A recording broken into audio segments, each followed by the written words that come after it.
And we're live with a very special episode of Michigan Wolverines Live, simulcast on the main voice of college football channel, Michigan channel, Ohio State channel, and Clemson channel. The reason being those are all schools on Jaden Davis's list of top 5. Now, Jaden said a month ago, he was quoted as saying, "I'm ready to get this over with."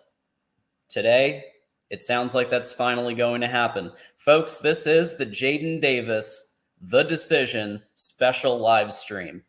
My name's John Diadamo. I'm going to be hosting tonight. I also host the 8 p.m. block of Big Ten Live every Monday night, and I also host and co-host Michigan Wolverines Live every Wednesday at 5. Mark has asked me to run this today. Please like, subscribe, and tell a friend that this is live, okay? We're going to be talking about some topics very briefly. Those of you who are on some of the various team channels, especially the Ohio State channel, if it's not your cup of tea, I get it, Michigan guy, I understand. No hard feelings. Although if you do wind up getting Jaden, then obviously that's maybe you might want to come back and celebrate that. So, a couple of brief topics before we get to Jaden. I do have ESPN tuned in. He is supposed to be making his announcement at 1:30 p.m. Eastern. So the first topic, very briefly, and this really helps set the stage for Jaden Davis coming to the university. There's been a lot that's been talked about with the NIL program, right? The last year, I've been a bit of a critic at times myself, although there are 4 NIL collectives that have been endorsed by Ward Manuel, including MGO Dow, Champion Circle, Ann Arbor NIL Club. But now there's one that was just announced yesterday called Hail Impact. What they're trying to do is raise $5 million and give each player up to a $40,000 stipend.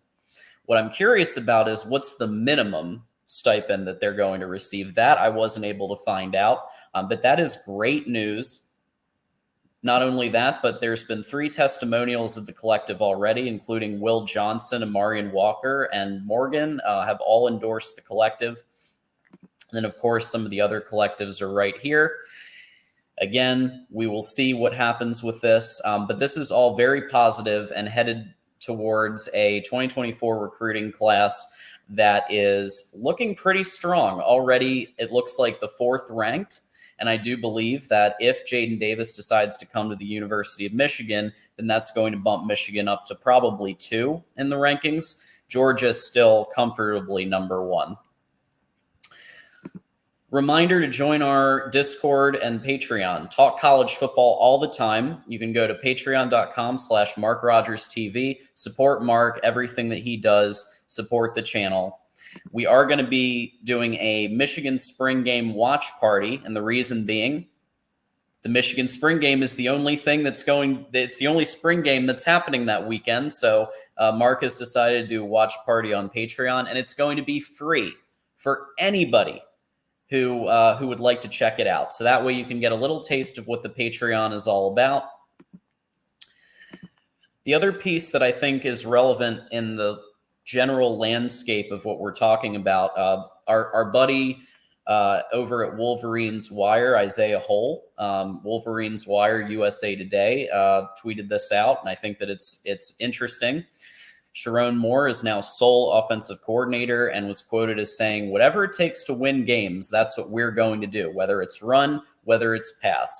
I do think we're going to see more passing. I do. I think that the bottom line is that when you have a system where 2 of your best players are running backs and they're leaving, you really have to increase the pass reps. And I think that's why you're seeing J.J. McCarthy actually at spring ball this year. He was injured for last spring ball, and now they're getting the reps that I think that they need with the wide receivers. But this is a big one. He's not going to let the fan opinion sway what they call, which rightfully so. I do think that having 1 OC instead of 2 is going to really help with the consistency of the play calling. If you noticed last year, you may have watched the TCU game. that was very painful to watch when they called it something like a Philly Ann Arbor special. I don't think that Sharon Moore is going to be calling any of those. So at the very least, even if there's a little more running than some of us would like, then that's what we're going to do. Some people have asked who I am. I'm just going to put my name back up here. I'm John Diadamo. Used to be One Scoop John, or as Mike G. I forget who said it first, but the artist formerly known as One Scoop John, and I host the 8 p.m. hour of Big Ten Live every Monday and Michigan Wolverines Live Wednesdays at 5.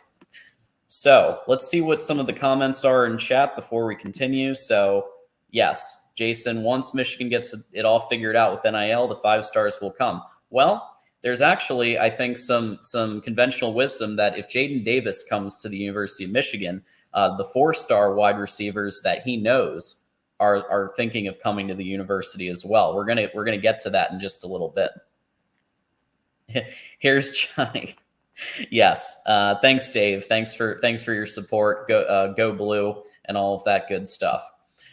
Ted Jackson, very interesting comment. So I was on in chat with our buddy Jordan Bowman and Tiger Paul Craven last night when they did the Clemson show. By the way, everyone should check that out every Thursday at 9 p.m. Eastern, new time.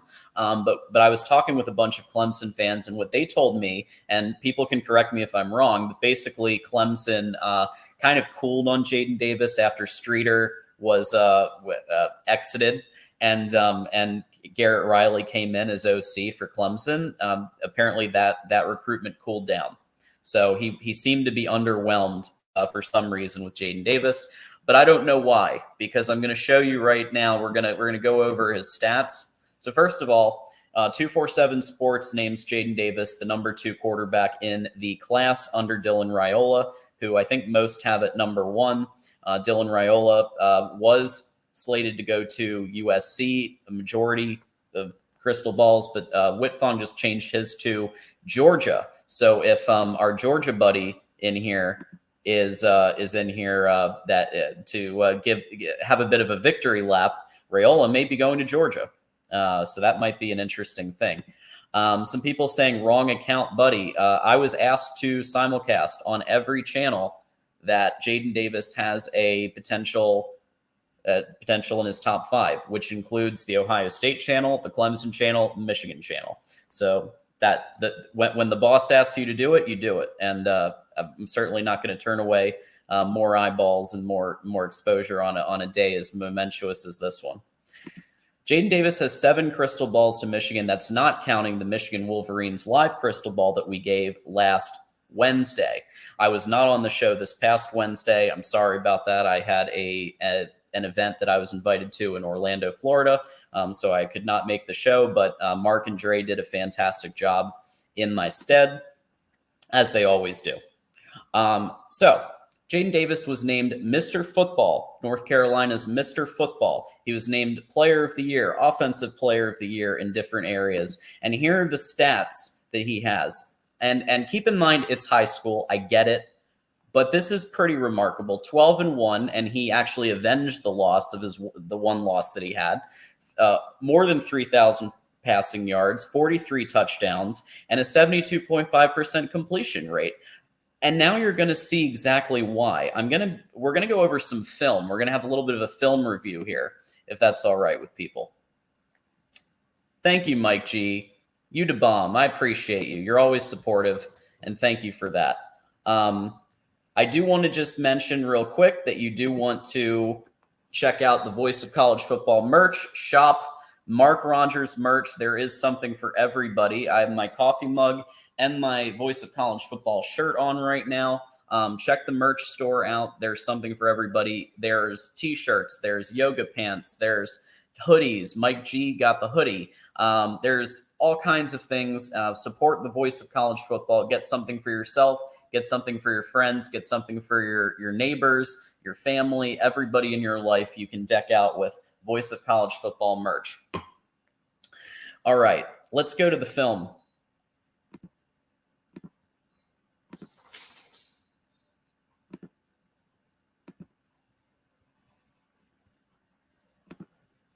So what I want to point out is a couple of things. First of all, you'll notice that the play calling is actually kind of similar to what Jim Harbaugh and Sharon Moore runs at times. This was a great play where he ran out of the pocket and connected with his receiver. And you'll see this kind of concept continue through the huddle tape. One specific that I think is really important to point out. There's a great one right there. One specific that I think is important, and because everybody's going to say this is high school tape, it doesn't matter. Well, high school tape does show some things that can continue to happen. Like, for example, that play right there, the receiver was very well covered, yet Jaden Davis was still able to get him the football in space there.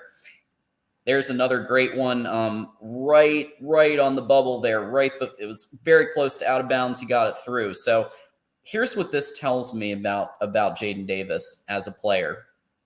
What it tells me is some of these high school teams, they play good defense, okay? So what you're going to see here in some areas is that Jaden is throwing to well-covered receivers, right? There's a nice crossing route pattern. So, Michigan does run some crossing routes, so I definitely recommend, looking at that. And there's another nice one. So it reminds me of JJ in some ways in how he's able to make things happen when maybe sometimes other quarterbacks couldn't make things happen, right? He's able to find the slight area and find that opening to throw the ball where, some quarterbacks at this level in the high school and college level of football can't do that.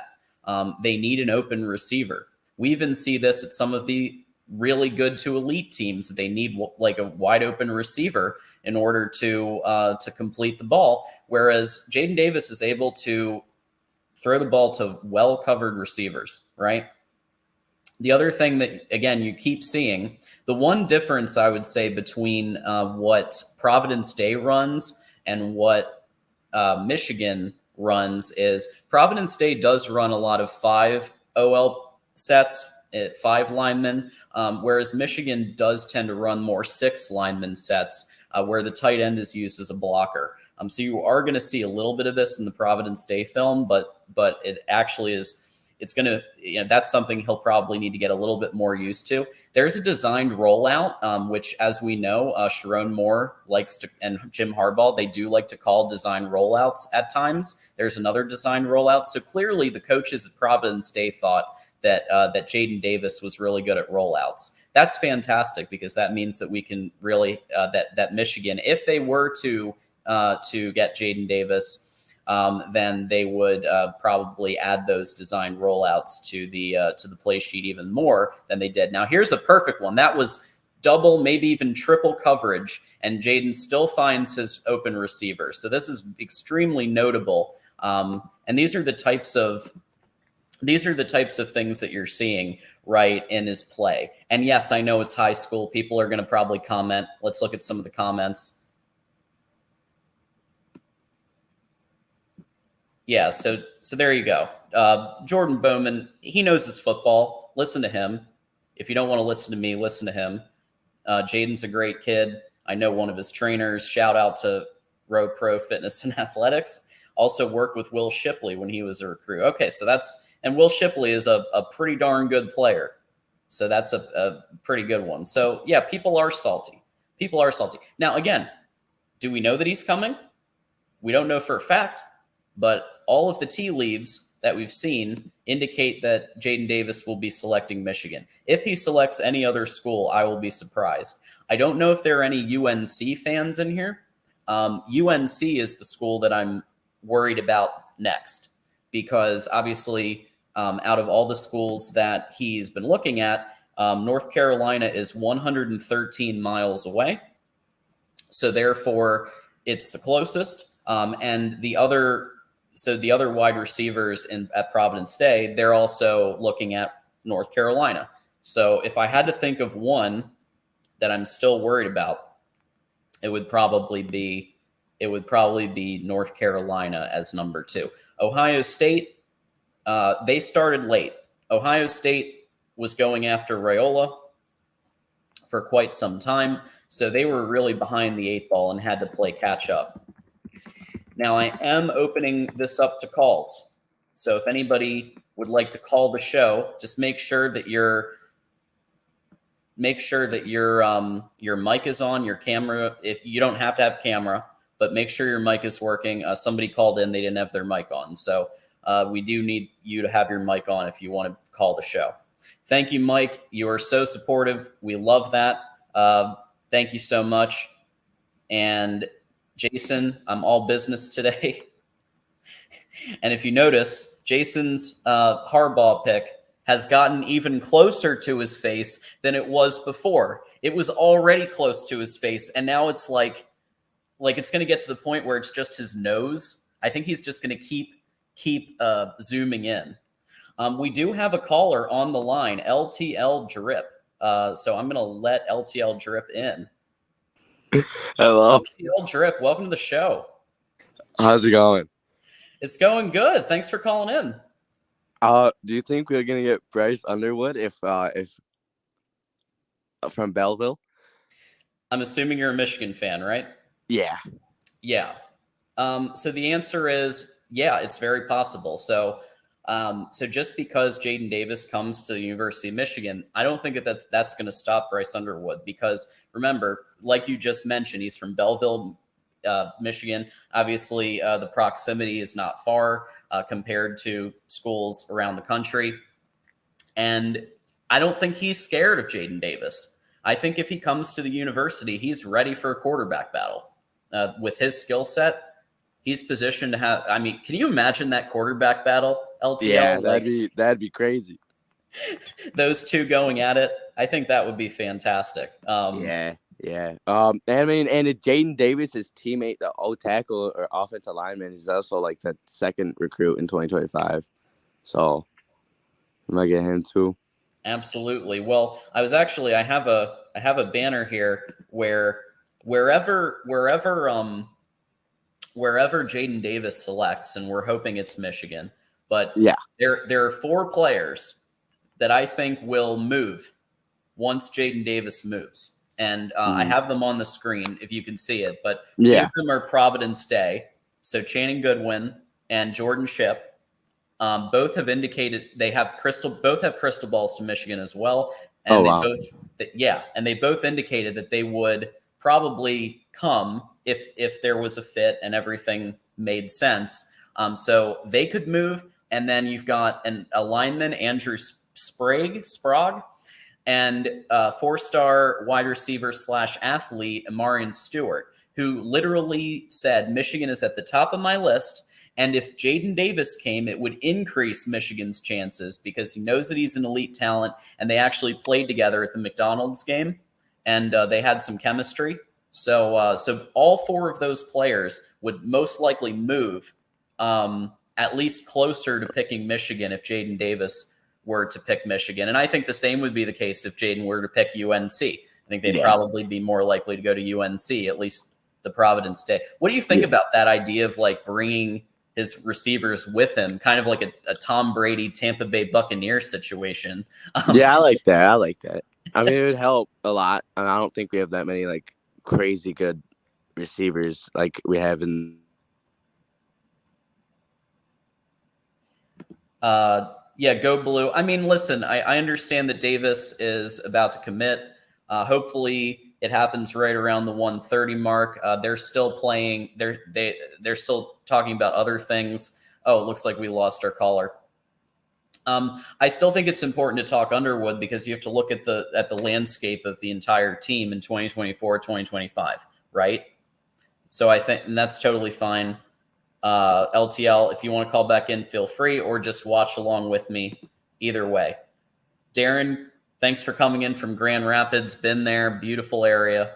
Hopefully you're bundling up and it's not too crazy over there. I'm hoping it's a little closer to spring weather now, Grand Rapids. I was in Ann Arbor a couple of months ago for the Illinois game, and I was reminded that Michigan's not like Florida in terms of the chill. So yeah, hopefully you're keeping warm. And let's see. Okay, we've got our buddy Ed Rogers. So this might be the nicest thing that he's going to say all day. He could probably throw less pick sixes than JJ. Okay, I'm gonna just talk about this real quick, and then I think we'll probably go. So JJ did throw some pick sixes, but remember, JJ also kept us in a lot of games. Okay, if not for JJ, Michigan loses against Ohio State. Cade McNamara would not have been able to beat Ohio State last year, and we know why. He was so heavily reliant on handing the ball off and like basically the shortest passes possible. Occasionally he would throw a medium ball. You rarely saw him throw a deep ball. Cade loses that Ohio State game 8 out of 10 times, 9 out of 10 times. He won in 2021 because Hassan Haskins was able to just run it down their throat repeatedly. He made a few decent passes to Cornelius Johnson and some others, but 2022, without J.J. McCarthy, Michigan doesn't win that game, and Ohio State is the one winning the Big Ten that year. So I think picking J.J. was very notable. And not only that, yeah, Corey said it best. Thank you, Corey. The best QBs of all time take chances and throw picks. Hey, how about Brett Favre? You remember Brett Favre? That guy won a Super Bowl, and he got to another Super Bowl, and he was a pretty good player. I think most people agree with that. He threw a lot of picks, more than JJ, and he did pretty well. So I think that's a spot-on comment there. But I think that this is important, right? Who is next, right? And so Channing Goodwin and Jordan Shipp, you can see them both on the huddle tape, which I'll show a little bit more here as we prepare for the decision. For those of you just joining us, we are talking Jaden Davis today, and we're talking the decision. We'll get through the Xbox advertisement here, and you guys don't have to watch that. And then we'll get back to the tape. And both of those receivers, I think, were components of this. All right, now I'll share again. And we have lots of people watching. Please hit the like button if you haven't. Tell a friend, bring them all in here.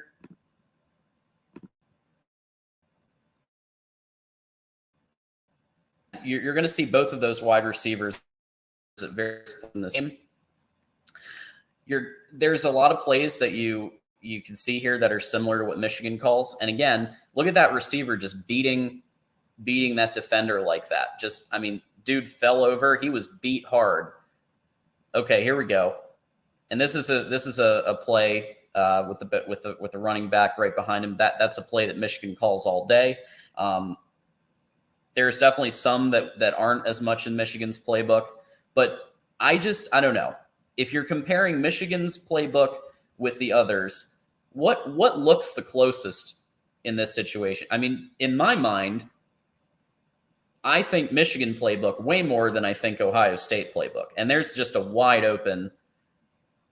That was one of the few wide open receiver plays in the entire. Most of them were actually where the receiver is actually very well covered. It's surprising actually how good some of these defenders are, because I noticed I'd say like 80 to 90% of these plays that I watched, the receivers were very well covered, and Jaden Davis was still able to find the open man and make it happen. I am getting that sound, meaning we have a. Oh nope, Eric, you got to connect your mic, man. All right, so we've got 133. They said it would be at 1:30, but I'm seeing outside the lines early. We're going to try ESPN 2, just in case it might be that one. And if anybody knows if it might be on ESPN 2, let me know.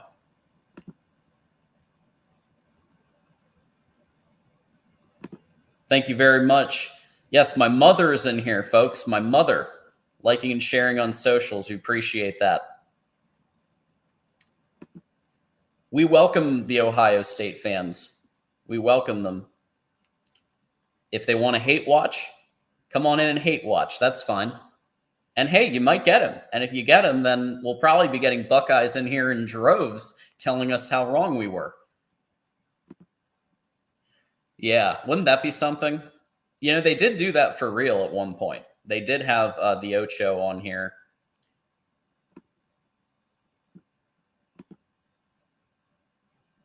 Jason Moose, friend of the program. I don't know the full details either, but I've been hearing everyone on the team will get 40K, even if you don't. So what I read on Mason Brew said it was up to 40K. So if it's at least 40K, that's great.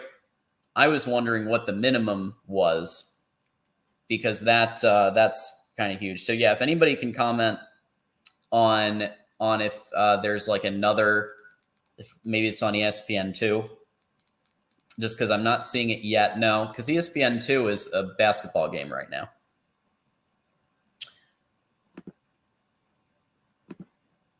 Okay. So those of you just joining, my name is John Diadamo. I'm hosting today. Mark has asked me to simulcast this on the main channel, the Michigan channel, the Ohio State channel, and the Clemson channel, because those are all schools that Jaden Davis is committing to his top 5.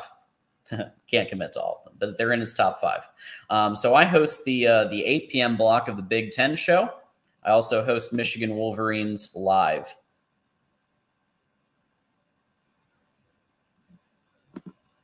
Some dude, you know, we appreciate you being here. Doesn't matter. We welcome everybody. We welcome Buckeye fans. We welcome Clemson fans. We got Clemson fans in here. We got all kinds of people in here. We got a Penn State fan in here who, Argraw, who we appreciate, actually called the show for the first time ever on our Big Ten show on Monday. We had a great panel discussion that day. We really appreciate that. But yeah, this is going to be a mud dog.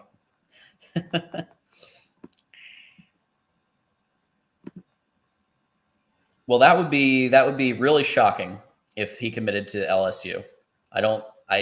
Don't they already have their quarterback 2024? I'm sure they do, because they pretty much get their pick of the litter of who they want. Brian Kelly wasn't maybe the best recruiter at Notre Dame, but he's got pretty much a treasure trove of talent now. So I think he's got that. Oh yeah. Yes. Tell us where you're from, if you're comfortable doing that. I love hearing. We had Grand Rapids, we had Arizona, and now I'm seeing another interview here. Again, keep me posted if it's on ESPN2. It was supposed to be on ESPN Sports Center. I'm going to check Jaden's Twitter as well, just for what we can find on there.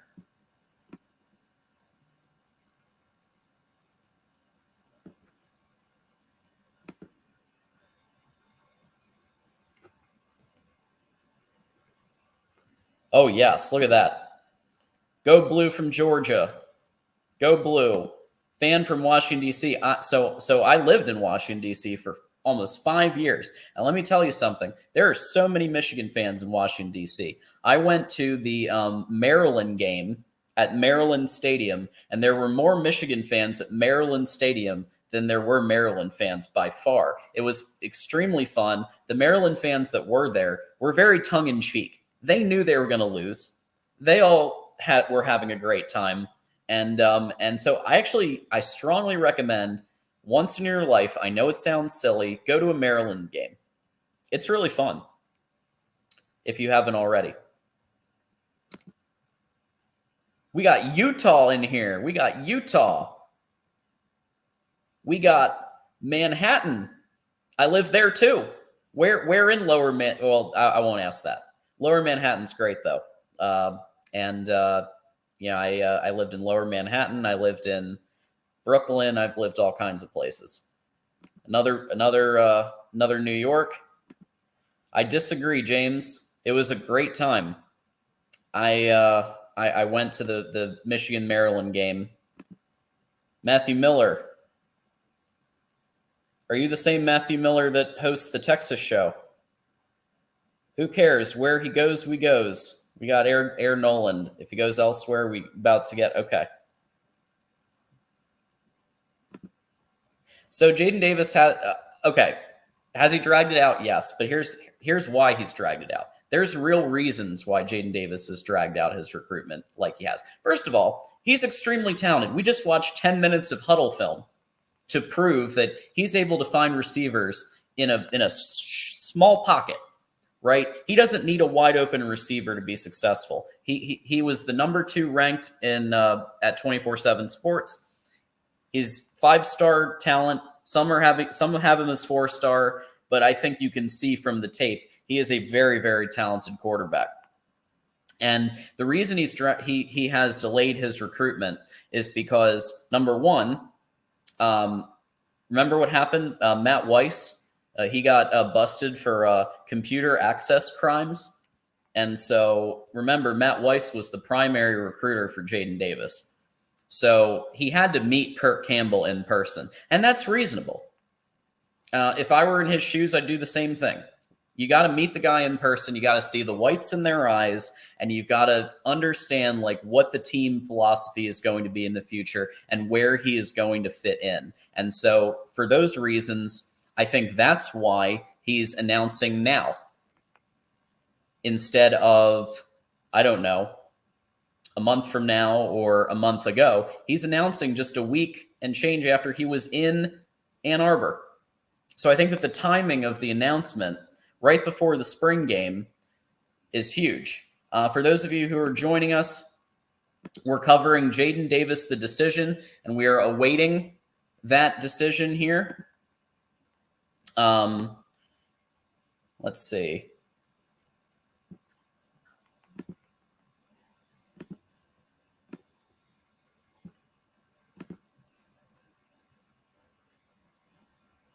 Yes. I don't think Jaden's going to be. Oh, okay. I think you're joking. Wouldn't that be great though if he did that? I would love that. That would be fantastic. Go Blue. A lot of Michigan fans are hating on. Well, it's not just. It's actually.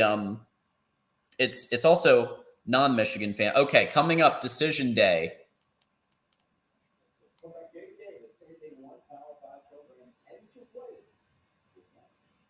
Okay, so it's coming up next. Jaden Davis, the decision. Stay tuned here. Meanwhile, I'm going to do a couple of quick announcements. Reminder to please like, subscribe, tell a friend. Also, remember that we're going to be doing the Michigan Spring Game Watch Party. It's going to be free on Patreon tomorrow at 3 p.m. Eastern. I'm going to put the link to Patreon in here. Yep, I saw that. ESPN after the commercial break. And that's okay because we have topics to cover. We have other things to talk about. I was prepared for this. I had a feeling that this would be delayed. Reminder that Sharon Moore was reported yesterday as saying, whatever it takes to win games, that's what we're going to do. Run, pass. He's not going to listen to the critics. And, this is something they got criticized for it a lot.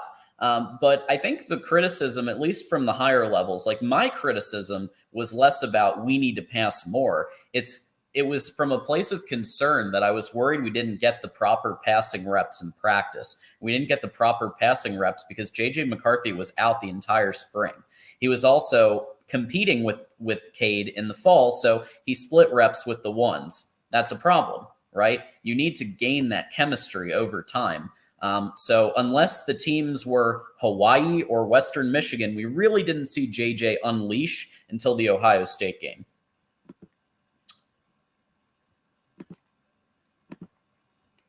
Reminder, you can now get your Mark Rogers Voice of College Football merch.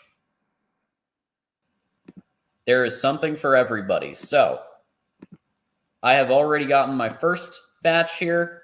We've got the Mark Rogers coffee mug.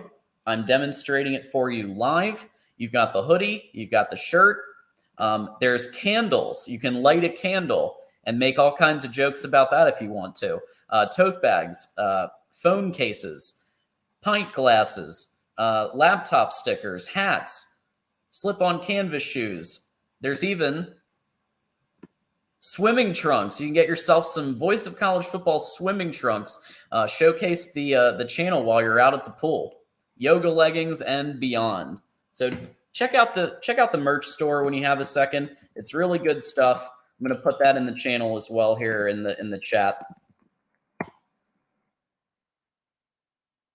And just take a second to browse that when you can.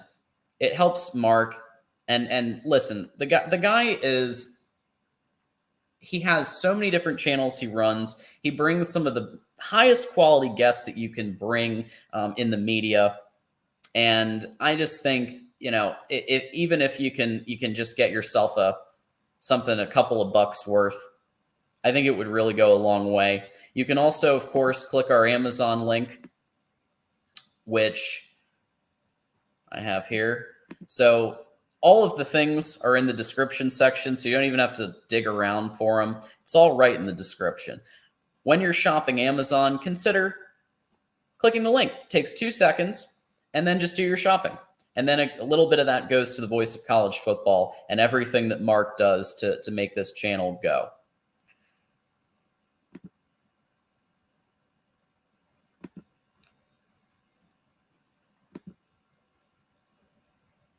Mark Matthews, we just lost to Andrell Anthony of the portal, but is a stack receiver.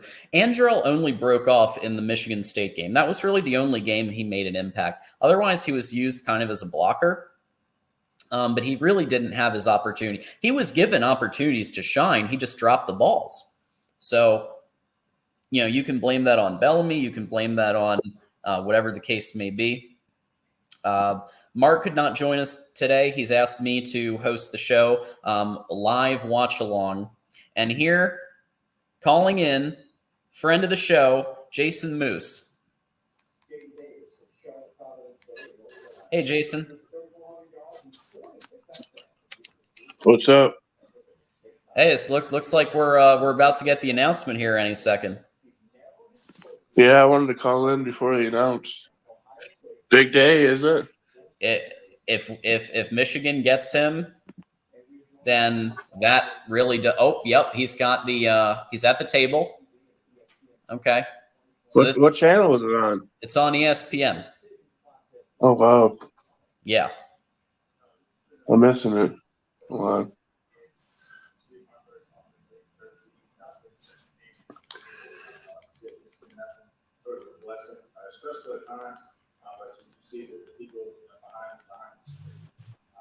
And now they're showing some of the film that we just watched on the huddle tape. Oh, yeah, I see it now. Yep, I got it. Yep. So we literally saw that. I showed that a couple minutes ago. I just pulled that probably from huddle. What did you see on the huddle tape? Because I know that some of it's like, okay, it is highlights, but you saw enough, I think, of actual skills in terms of like throwing into double coverage, triple coverage. Sorry, I'm trying to get away from my TV. It's probably a little loud. Can you hear my TV? We'll let the commenters. So far, nobody's said anything, and I don't really hear it. Yeah, he's just talking right now, and they're showing highlights. Who does he think he is? LeBron hasn't played a single snap yet. Well, you know what? In this day and age, the top players want to do it this way. And I think he's earned the right to have a few minutes on ESPN. Here we go.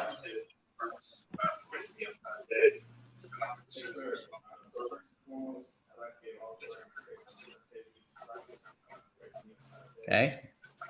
You better have a Michigan shirt on behind that jacket.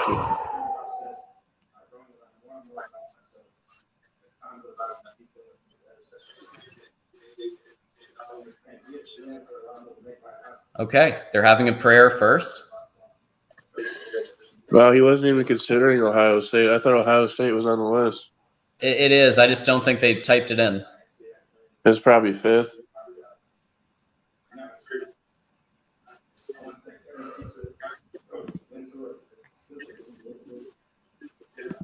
That would be really something, Roger Dodger. You can tell he's a good kid, man.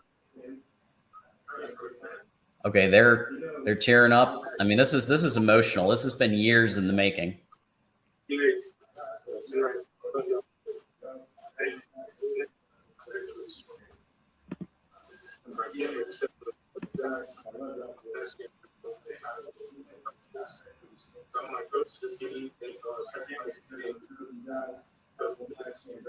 We're getting a speech. Okay.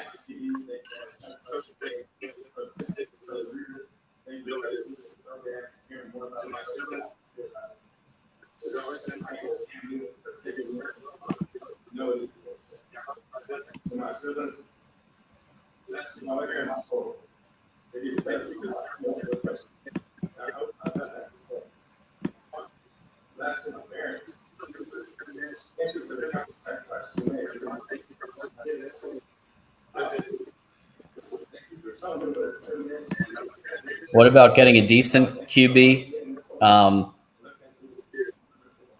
We can't turn it up because we'll get kicked out if we turn it too loud. Yes, sir. Let's go, baby. Go blue, baby. There it is. There it is. Ladies and That's gentlemen, a huge sign, man. Jaden Davis That's has huge. selected the University. Let's go, of Michigan.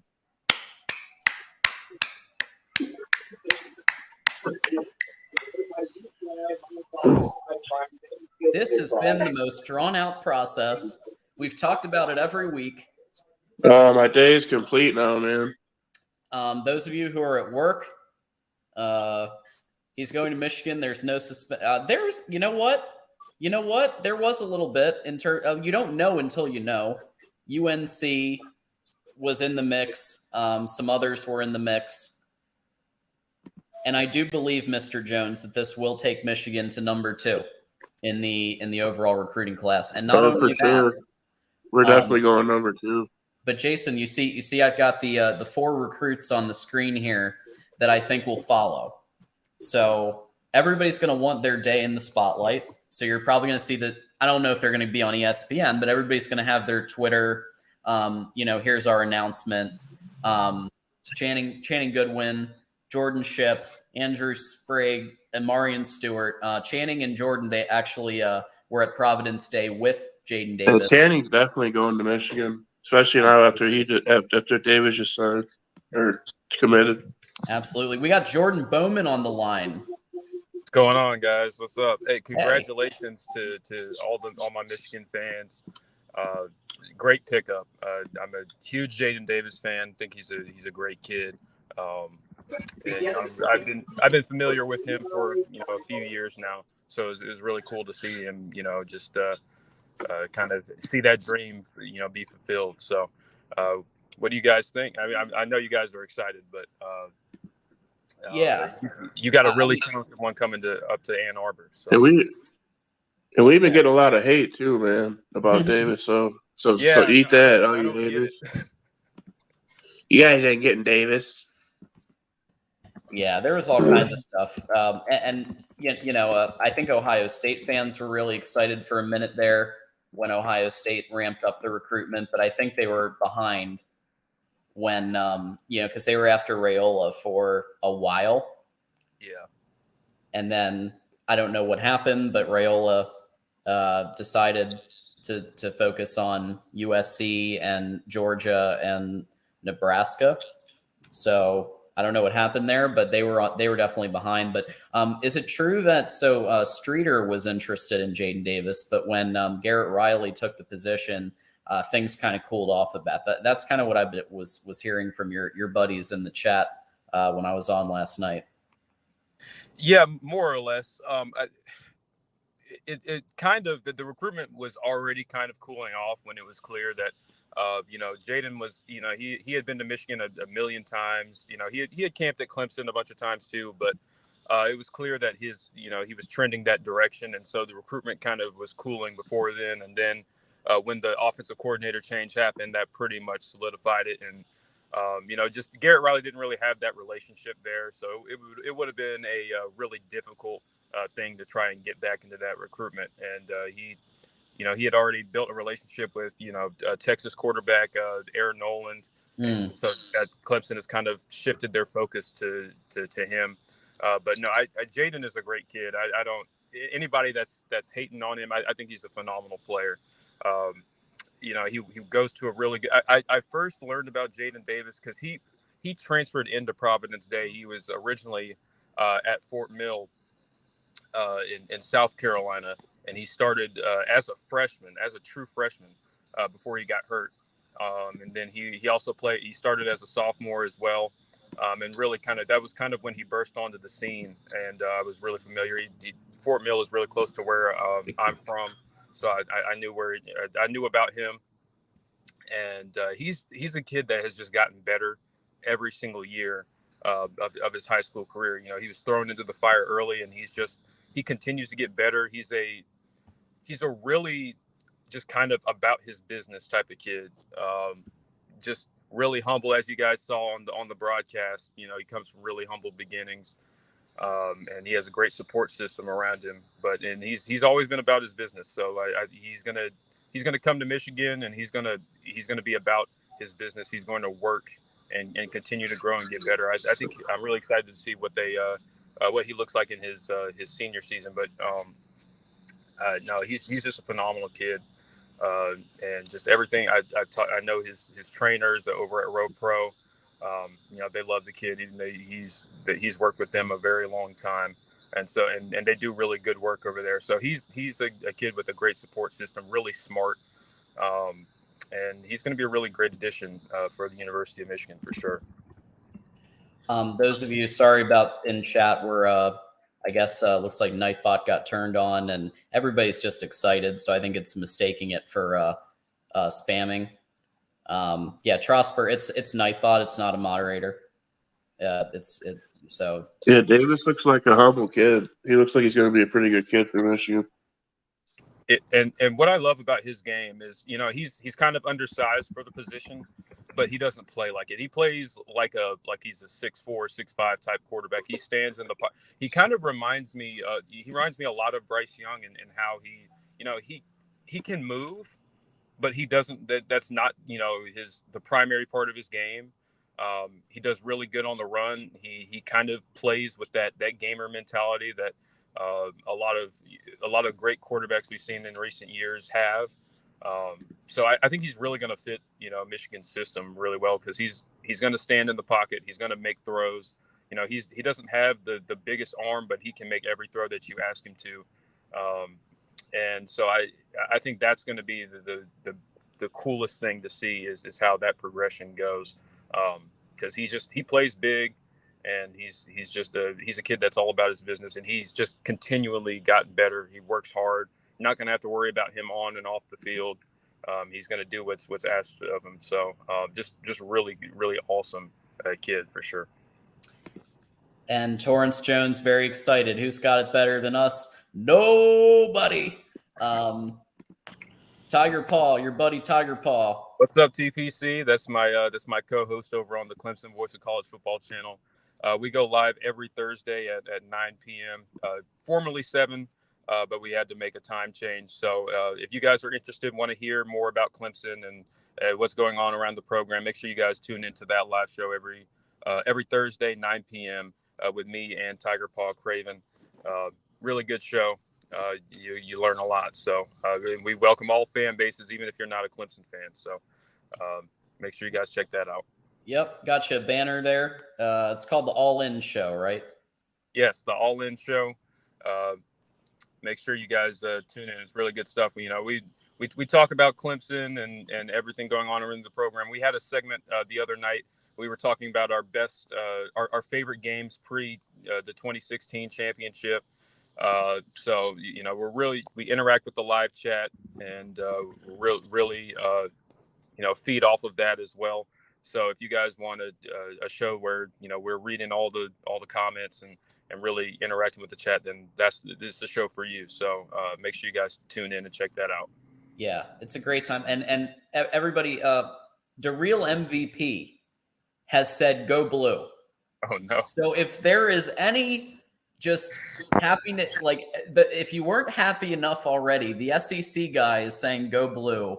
So I mean, today couldn't be any better. Daryl, we always appreciate you being on and thanks for coming in. We love Daryl. Luke in the chat said that he said, yeah, Providence plays some. They played public schools last year. They played Weddington, one of the best schools in the state of North Carolina.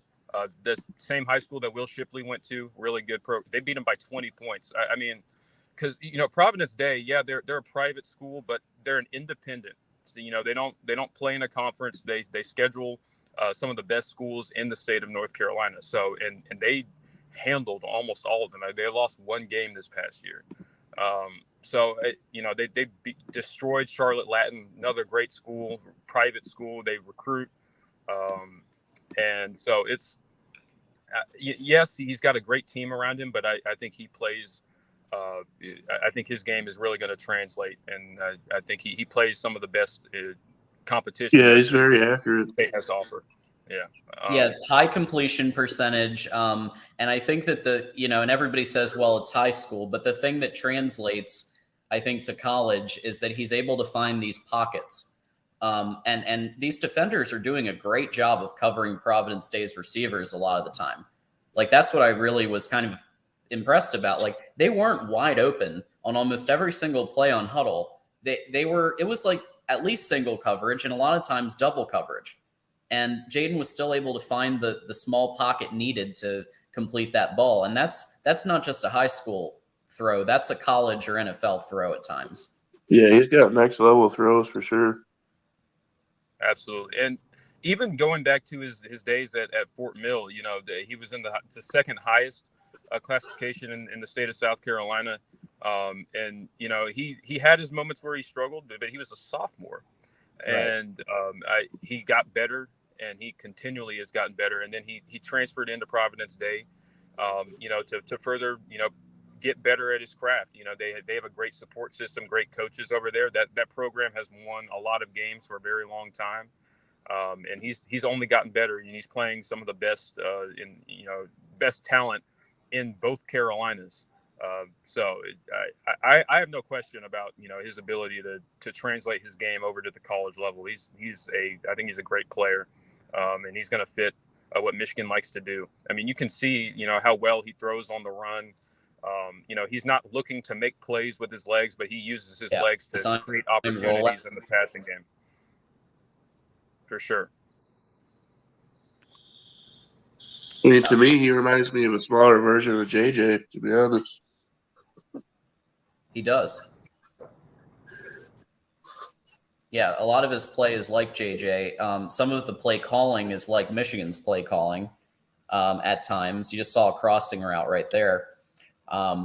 So I think it absolutely translates. And they call a lot of design rollouts. They were doing that for Alan Bowman a lot last year. I don't know if those of you who are watching like the spring game and the early, they did a lot of rollouts for Alan Bowman. So I think that if there's clearly that's part of what his strength. So I think that they'll probably call a lot of that when he comes. I hope he plays like JJ. I hope he plays like JJ. It's funny. He reminds me more of Kate. How on earth could he remind you of Kate? I don't understand that take at all. If you're watching the film right now, okay, he's able to improvise. He's able to throw a deep ball. He's able to throw it in tight window, double, triple coverage. People got jokes today.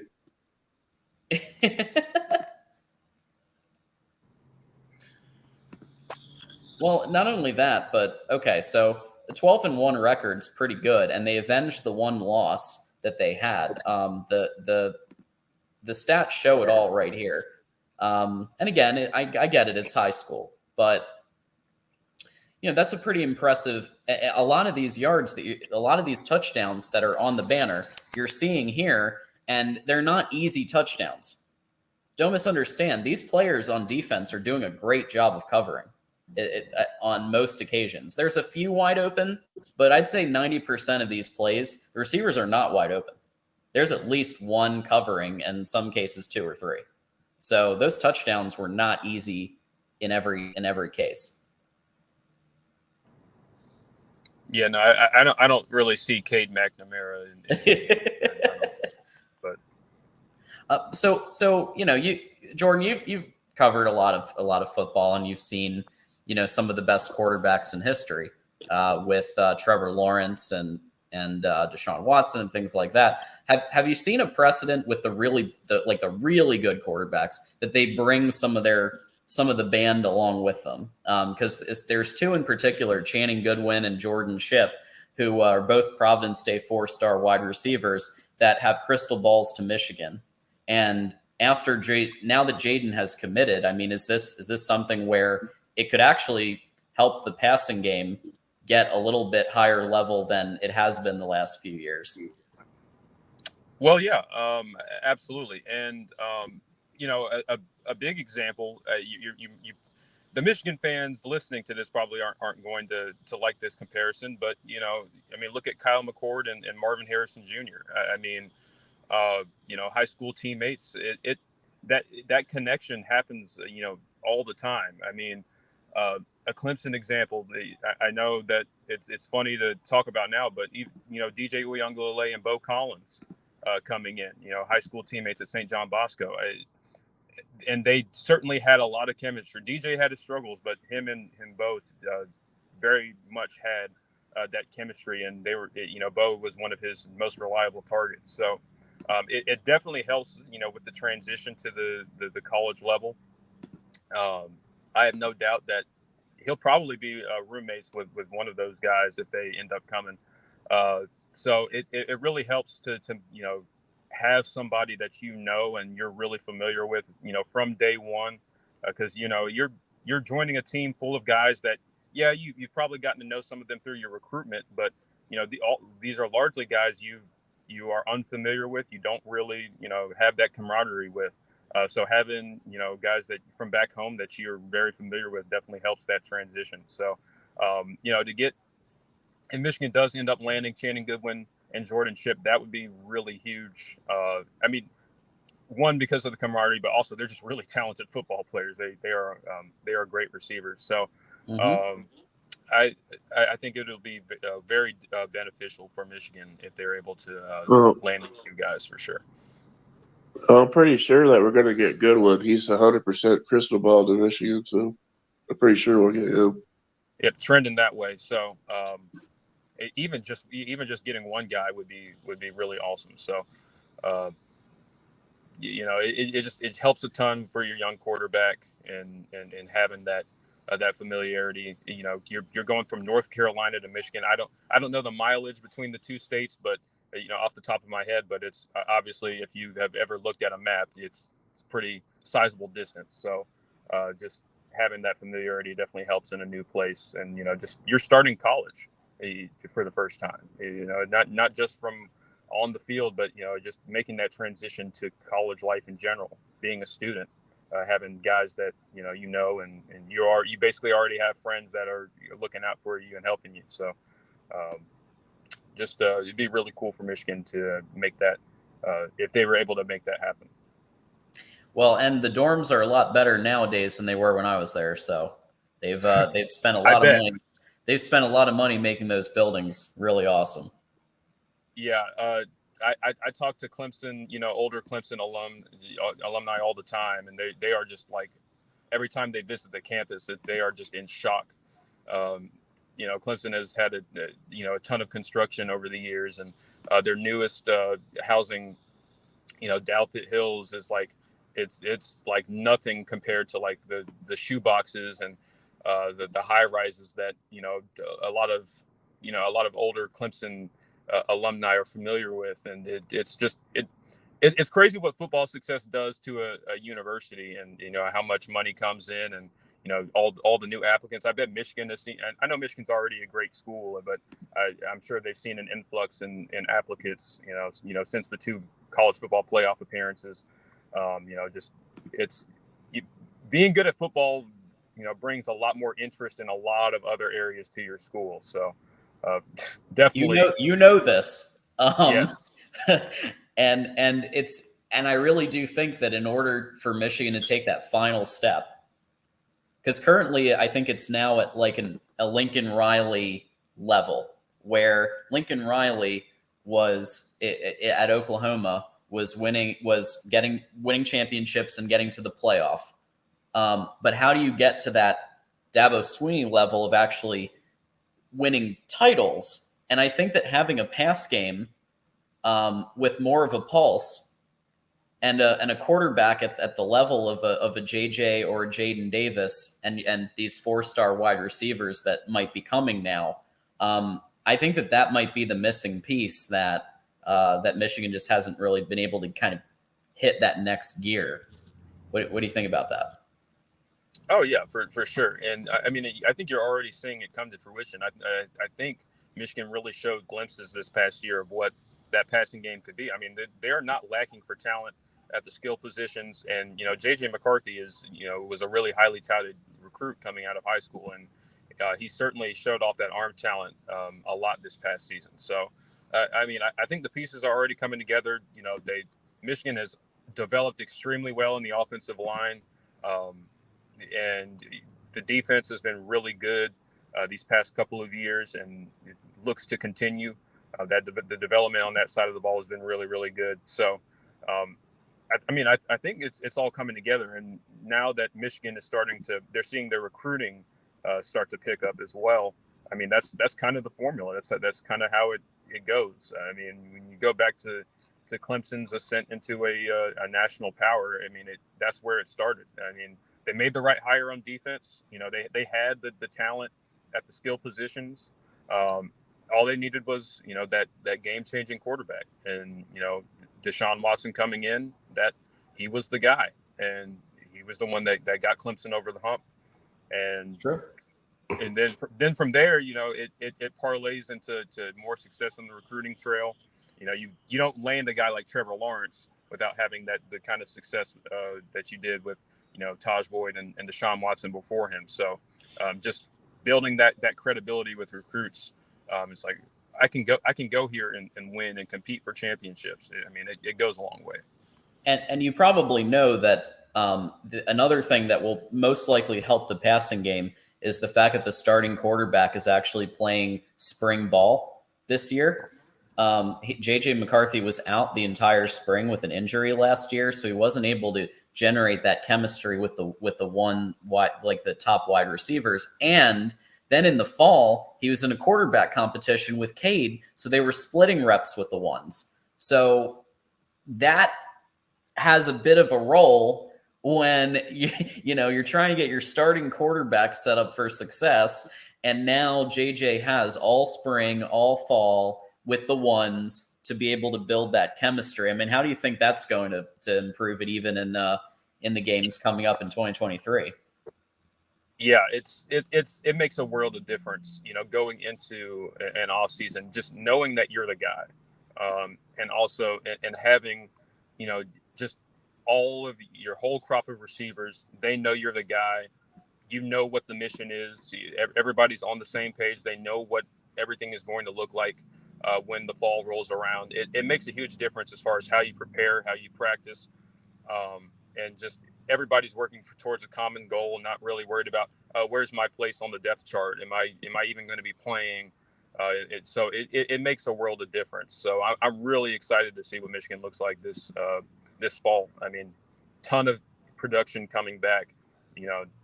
A third year, a quarterback in his second year starting, but his third year in the program, ready to kind of have that breakout season. He's got pretty much all his receivers back, and one of the best running back tandems in all of college football to hand the ball off to as well. It means a ton. And the people talking about Bryce Underwood, I mean, I get it. I get it. He's an exceptional quarterback. But this show isn't about Bryce Underwood. It's about Jaden Davis. And that, we're all entitled to our opinions. I know he's going to be a really good quarterback, but that's 2025. we're not worried about that right now. We're worried about 2024.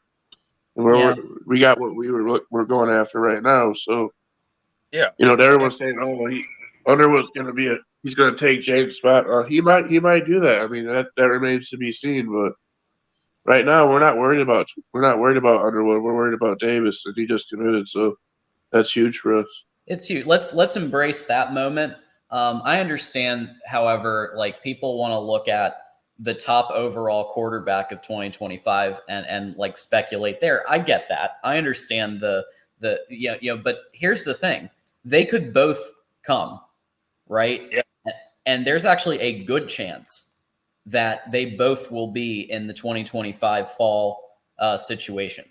So, and there's a chance that it could go either way, but I don't think that just because Jaden Davis comes that's going to deter somebody who's that talented. I think if you're a competitor, you're gonna say bring it on.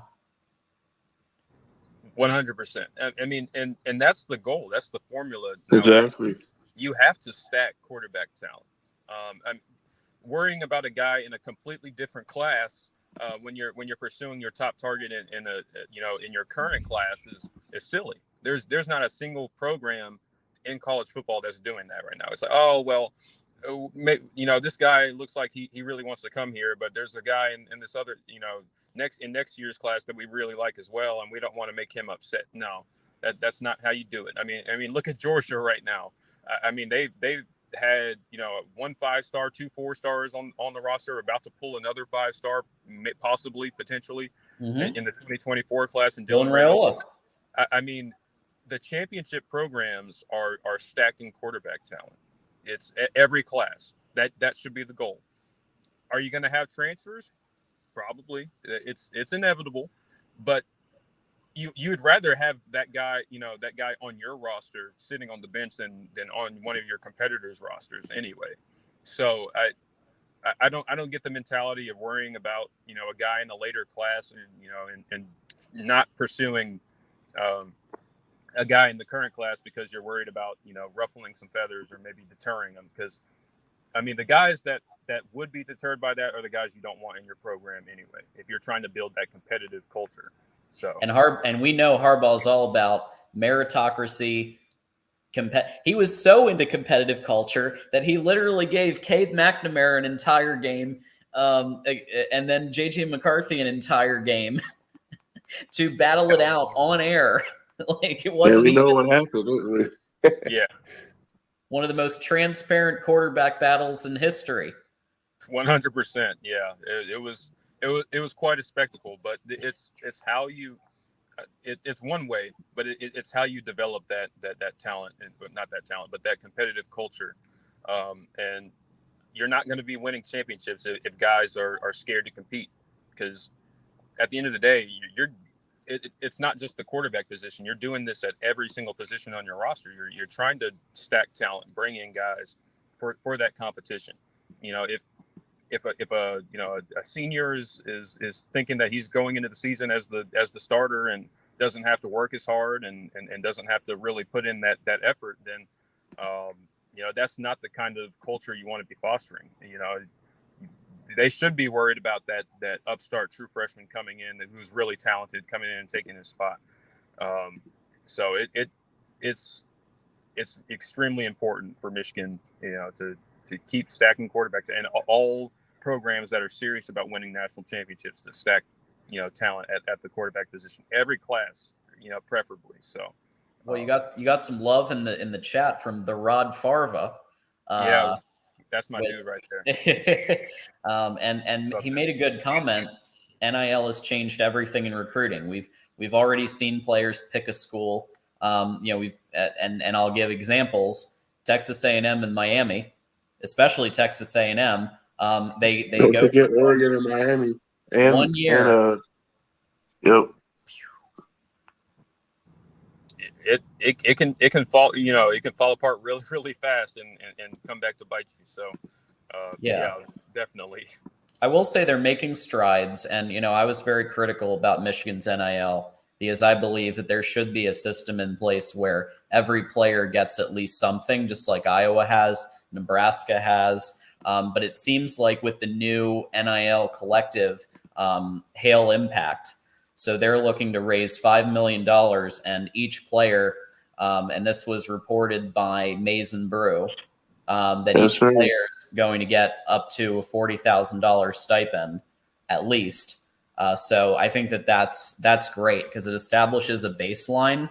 And then the other 4 NIL collectives and the Victors Exchange, which is the one where the businesses, it basically is the middle, where like I would call it like a marketplace where the businesses can converse with the players' representatives and get those sponsorship deals through. So with all of that combined, I think the pieces are finally coming together for a non-transactional, but still like you're giving the players something after they come and after they start proving themselves. And that I think that's what we're starting to see here. 100%. Let's see. Quinn Ewers. Oh, interesting example here. Quinn Ewers, you wanted to get a bag apparently at Ohio State, and this is coming from an Ohio State fan, so I'm going to give it some. I mean, this is the thing. Like NIL was not, and Joey Foster has talked about this a lot. Our buddy Joey Foster, about how NIL was not supposed to be this thing where you get a bag or you get a Mercedes or whatever. It's supposed to be you play well, then Dunkin' Donuts, like Dunkin' Donuts did with JJ, and Chipotle did with Aiden Hutchinson, right? They obviously they played well, and then they got themselves a sponsorship deal because they played well, and that's really the idea behind it. Like if Reggie Bush was around in the NIL, he'd probably be making like $5 million in the NIL era. So. Are Ohio State fans really upset about losing Quinn Ewers, though? I mean, honestly. Well, we have an Ohio State fan. They can call in if they want. I mean, is it me or does that dude look like Joe Dirt? Does he look like Joe Dirt a little bit with his haircut? Quinn? Yeah, it's like Joe Dirt. A little bit, but listen, the thing about Quinn Ewers is, I mean, if I were an Ohio State fan, yeah, I would be upset that he's gone. Well, that he basically was. I mean, if that's true, he never intended to play at Ohio State. If Ohio State didn't give him the opportunity, someone else would have. And I would rather take the guy, win that recruitment now. And if he transfers, he transfers. But I would rather not take him. I would rather not take him, and then he ends up at somewhere else where he would play right away, and it comes back to bite me.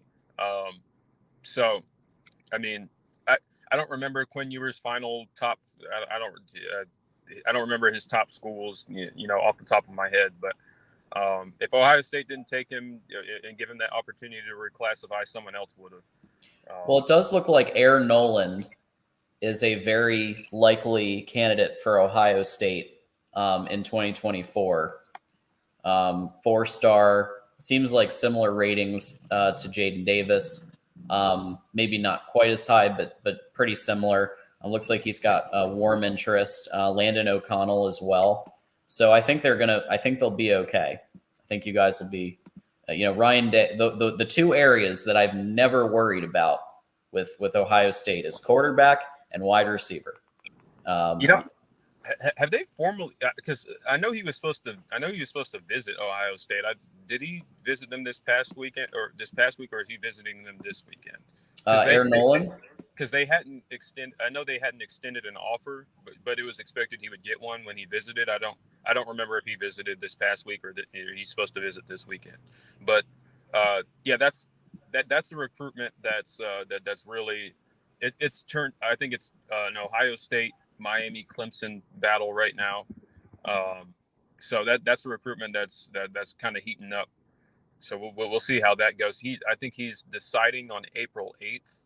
So decision date coming soon. And if it's got to be this. It's got to be soon, Rod Farva, if he's making a decision. Yeah. Okay. But I do know that Ohio State is very high up on his list regardless. And so an offer would mean a ton. So we'll see how it goes. If Ohio State extends that offer, I think there's a good chance that they become the leader. So That'll be really interesting. I mean, obviously, I feel like they fully intend to offer him. Why else would you be bringing him on campus? And you don't have another primary target on the board right now. So that'll be interesting for sure.